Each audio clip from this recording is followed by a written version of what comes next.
10 sujets sur les cités d'or, vous découvrirez un scoop. Une suite était prévue aux cités d'or. Alors que deviendraient Esteban, Tao et Zia? La réponse dans ce grand sujet d'Olivier Panquin. Qui n'a jamais souhaité voir le soleil souverain guider ses pas au cœur du pays inca, vers la richesse et l'histoire des mystérieuses cités d'or?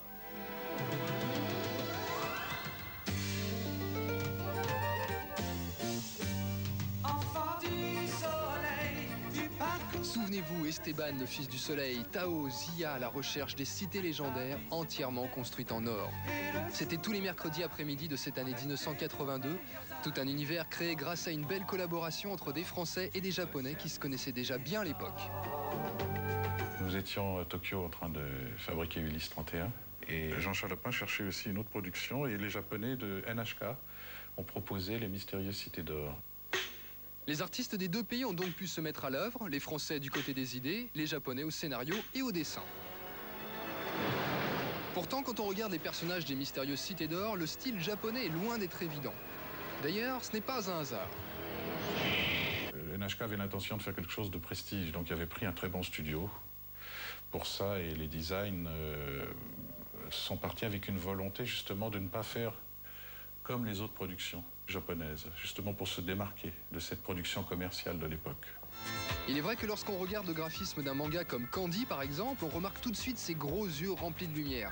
Ce qui n'est absolument pas le cas de Zia par exemple, dont les yeux se résument à un trait, une pupille avec une petite lumière, et cela vaut pour l'ensemble des personnages de la série.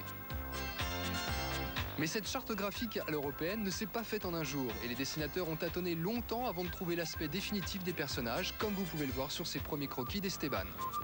Et parmi tous les personnages que côtoient Esteban, Tao et Zia, il y en est un particulièrement fascinant, le navigateur Mendoza. C'est quand même un mauvais personnage, au début très intéressé, qui petit à petit, faisant connaissance des enfants, apprend à les aimer, les apprécier, et après va se dévouer même jusqu'à les sauver. C'était un concept, moi qui travaillais au début, je vous dis, avec les États-Unis, qui n'était absolument pas admissible aux États-Unis. Les États-Unis, le dessin animé pour enfants, c'est des mondes manichéens. Donc Mendoza ne pouvait pas exister. Et nous, enfin, ça nous passionne, c'est un personnage très riche. Je crois qu'il a fasciné beaucoup de spectateurs. Il y a des gens qui m'ont dit, depuis des jeunes que j'ai rencontrés, qui m'ont dit que Mendoza, c'était leur personnage favori. Au-delà des personnages, les appareils mécaniques font également partie intégrante des mystérieuses cités d'or, comme le fabuleux vaisseau Solaris. Au départ, ce navire devait posséder des mécanismes en bois de type moyenâgeux, mais les Français ont subtilement insisté pour axer la technologie du vaisseau sur l'énergie solaire. L'énergie solaire, c'est quelque chose qu'on connaît aujourd'hui, donc ce sera bien pour nos spectateurs d'aujourd'hui de retrouver des références d'aujourd'hui, le clin d'œil qui fait que le héros de dessin animé ne comprend pas ce qui se passe, puisque lui il vit au 15e siècle, au 16e siècle, et nous, du 20e, nous comprenons, nous savons que le soleil fournit une énergie pour faire avancer des machines ou voler des machines. La technologie animant les ailes du Condor a elle aussi été davantage liée au soleil, sous l'impulsion des Français.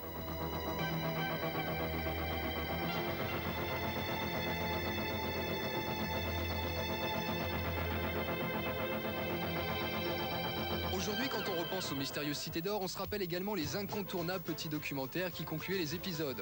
Ils étaient réalisés par la chaîne japonaise NHK qui voulait, tenez-vous bien, rentabiliser ses équipes de reporters qu'elle avait aux quatre coins du monde.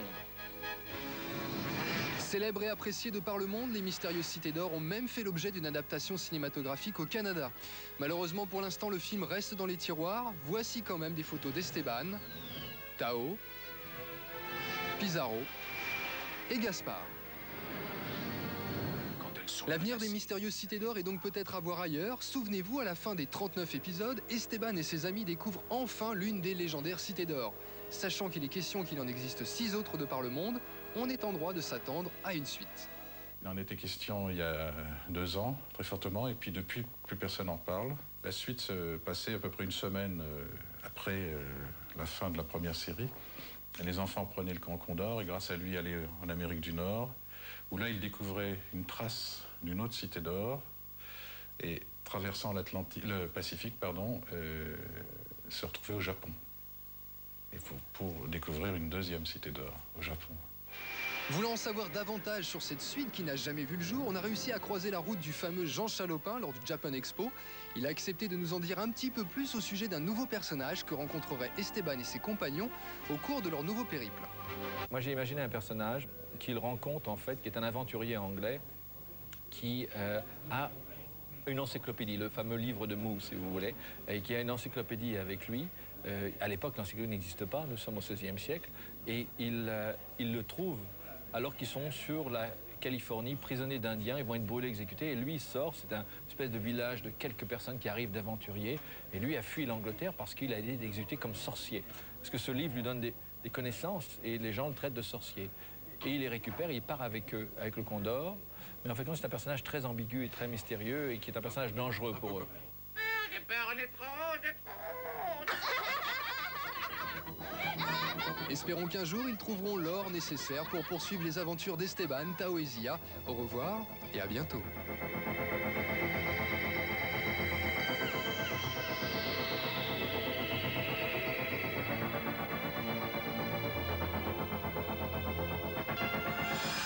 C'est quand même rageant de savoir que la suite est écrite, qu'a priori les Japonais sont d'accord pour le faire, mais que c'est du côté des Français que ça coince. Et pourtant, je suis à peu près sûr qu'il suffirait d'un signe. Oh, magnifique, trop...